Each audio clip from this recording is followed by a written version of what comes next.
messieurs, bonjour et bienvenue au flash d'information sur Hop Africa Télévision. Ouvrons l'actualité par le Cameroun, où le mouvement de grève des enseignants se poursuit sous fond de négociation ou d'intimidation. Les différents syndicats des enseignants ont été conviés une fois de plus à la table des échanges hier au Premier ministère.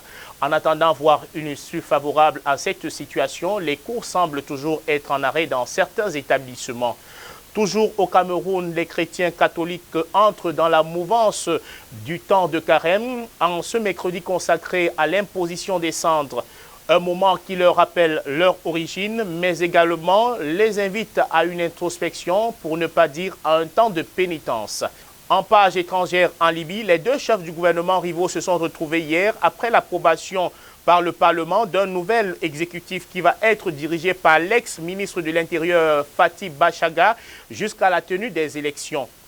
En Ukraine, des étudiants africains sont empêchés de quitter le pays. Une situation qui indigne l'Afrique, qui dénonce une indiscrimination envers ses ressortissants et souhaite que des mesures soient prises pour pallier à cette situation.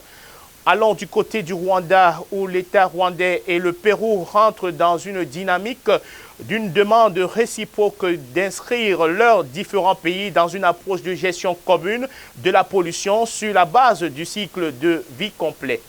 En Afrique du Sud, c'est une première depuis mai 2020.